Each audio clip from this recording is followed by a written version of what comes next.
We're back here on Extra Rounds. I'm TJ DeSantis. Please be joined now by Mark Paul Gosselaar, who we all know as Zach Morris, grew up Saved by the Bell. I mean, I'm curious, MP, how many people come up to you and just say, "Hey, Zach, it's got to happen common." It's not as common as you would think because of, the way I look. This is what happens Sure. when you age. You Right. you you get a little grayer and but no, I've played characters my entire career. So, with Zach, that even the hair wasn't real for me. I have this bit of anonymity that some actors don't have, especially playing an iconic character like Zach. But like right now, I'm bearded for a particular role and don't usually look like the characters that I'm playing on television. I think you've done a great job at sort of bridging the divide and being two different people in a roundabout way. Because you see these, kids that are stars at a young age really fail to sort of stay almost dynamic, later in their career. You get typecast in a way, but you've played so many different characters, like you said, and this new one, man. Like, let's talk about NBC's Found because this thing is all sorts of twisted. I'll admit I've only watched about 1.5 episodes. I don't watch enough TV, but dude, this thing is crazy looking. Yeah, that's about a half an episode more than I've watched. I generally don't watch my own work, but I'm happy that it's found an audience. We got a second season right away. It's doing really well. I'm very happy because we're working with some really good people, and it's a good project that I'm really proud of. It's hard to find success in this business. It's not, I've been very fortunate in my career. Like you said, I've worked on a lot of different things, and um, not all of them have been the success that I want them to. So this is on the right path. Getting a second season for any show that you're working on is a step in the right direction. So I hope it goes for 5 to 8 more seasons. I want to retire. There you go. People can catch it on Peacock on demand. Still, new episodes airing on NBC. I think two more to go in this Yep. initial season. Can you break it down for everyone? Because it's like this psychological thriller. Like I don't know how to feel about your character. Like he's the essence of evil, but kind of good Yeah. at the same time. Nah, there's nothing good about him. He's a master manipulator. He kidnapped a girl when she was 16. She was able to escape, fortunately, and later on in her life, she is now helping find missing people that don't have the means or funds to be found. So she's a master at PR, a master she works with ex law enforcement, ex attorneys to help find people. The twist is that, like I said, my character kidnapped her when she was young. She has now kidnapped me and is using me to sort of help solve some of these cases. But there's nothing good about this character. There's nothing redeeming about him. He's not helping her uh, for redemption. He's helping her because it allows him to be in her presence, and that's all he cares about. He has this weird just connection with her that he wants to prolong as long as possible. So he'll do anything, even be kidnapped by her and captured. And it's he's in her basement. There, a lot of people have said, "Oh, this is like a twist on like Silence of the Lambs, something like that." Right. But yeah, so it's a procedural for NBC with that twist, which You makes see, it a little more dramatic and dynamic. I think I gave you a little bit of a compliment there because I feel like I've been manipulated a little bit. I feel like I've It's seen true. some sort of, No, granular level of good inside of this character, and you're yeah. telling me it's not there. Yeah, no, it's funny because a lot of people will say that that they don't understand why they have sympathy for this despicable character, and it's because I've played likable characters my entire life. I've actually played lately. I've been playing some. I mean, this is the biggest monster I've played, but I've been playing some a-holes lately, and been doing pretty good at that. I mean, if you look at it, I think Zach Morris was the biggest a-hole of all. There was a whole show that my buddy Dashel Driscoll started on YouTube called Zach Morris's Trash, and anybody who's a fan of the show can understand and relate to his YouTube series because he breaks it down and he shows you exactly where Zach Morris is trash, and he's absolutely correct. And you're like, oh yeah, it's plain and simple. It's in front of me. So some could say that I've been, playing this type of character my entire career. Yeah, I love the Zach Morris's trash That's the best. series. Yeah, Yeah. the voiceover. Zach Morris is trash. Very good. Yeah. Check it Yeah. out. That's my buddy Um, Dashel. We actually did a podcast together as well during the pandemic. We took Saved by the Bell, which I never, like I said, I never watched my work, and we broke down every episode starting from the beginning of Saved by the Bell, and it was like a rewatch party. And I watched it and commented about some of my experiences that I remember. Most of I didn't, but Dashel was sort of the he's just a wealth of knowledge, everything about Saved by the Bell. So it was fun.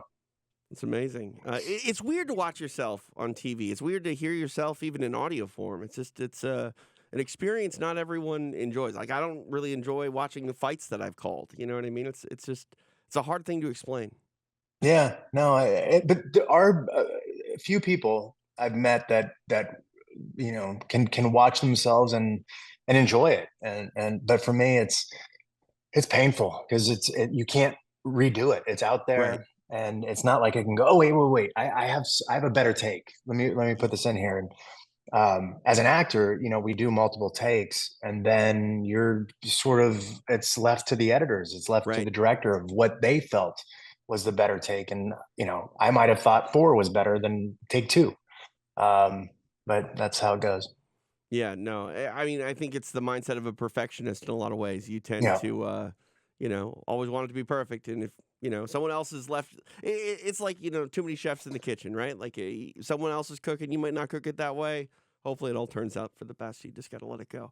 Um, you mentioned, some of the characters you've played over the years. One character you're playing in your real life is a martial artist. You're a Brazilian Jiu Jitsu practitioner. yeah. For way too long for the colored belt that I'm at, but it's been one of those things. I was trying to think back, like when I started, and it's scary to think that I started back when I was probably 36, um, maybe even 35. I'm almost 50 now, and I'm a purple belt. I'm a two stripe here at Gracie Baja and Encinitas. Um, and Yeah, it's been a long journey. It's been one of those things I've just gone from school to school to school, and depending on where I'm filming or where I'm working, I mean where I'm living, and yeah, I've trained with some really cool people and love the sport, but I've been in it a long time. And finally, I was like, you know what? I was never a belt seeker, but I was like, I've been in it so long, I should be, I should just go for the belt right now. Right. You know, Yeah. I have, I mean, I think with jujitsu, it's one of those things where you're always going to be learning. So and that's the beauty of the sport, is the knowledge of it and just remaining open and wanting to learn, and which I do. But I also kind of want to have something to show. Like, I think like when you're a colored belt, it's like, okay, but are you a black belt? So Right. now Sure. I would like to say, I've been in it for 15 years and I'm a black belt. It'll get there, but I just have to consistently show up. I'm always thinking about jujitsu. It's one of those things, like right before we got on, I'm looking at videos on YouTube and, following certain people and enjoy the sport even when I'm not doing it. Have you ever competed in any BJJ competitions? No, no. People are like, "Oh, you and Mario should compete," because Mario Lopez Yeah. competed in some, and he's pretty good. We've trained together. He's really good, and there's some other actors that I've trained with, and they're all good. I mean, it's but to do a competition, I think I mean, a lot of people say, "Oh, you could do masters," and I don't know. I just that part of me is, I think, not a, it's I just don't have that desire anymore. I used to be really competitive, and now I'm like, it hurts too much, and I'm I all mean, about the recovery. well, I'll compete in recovery. How about that? there you go. I mean, why not? Take care of yourself and, try to perfect the art of rehabilitation or something like that. It's amazing. I mean, Tom Brady did it right. I mean, I wish I had taken better care of my body when I was younger, but you know, You live and you learn. And jiu-jitsu will definitely keep you humble too. You can't be too competitive in jiu-jitsu because someone will remind you you're not the biggest dog in the room real quick. it's one of those sport. It reminds me a lot of golf, and it's the reason I don't play golf right now. Is that you think, oh, I'm getting somewhere. I'm gaining traction, and then it could be it could be a white belt, and then they Right. just put you in your place. And it's just like, wow, it's just such a humbling sport. It's such a every time I'm on the mats, it's a life lesson, and it really is a reflection of how um, how you're sort of navigating your journey in life is how you're navigating in jujitsu. They mirror each other in a very special way. Well, especially now, there's these kids that are, 17, 18 years old, and they're just getting their blue belt, and they're really like brown belt, black belt level because they've been training for so long. Like the belt color can be very misleading these days.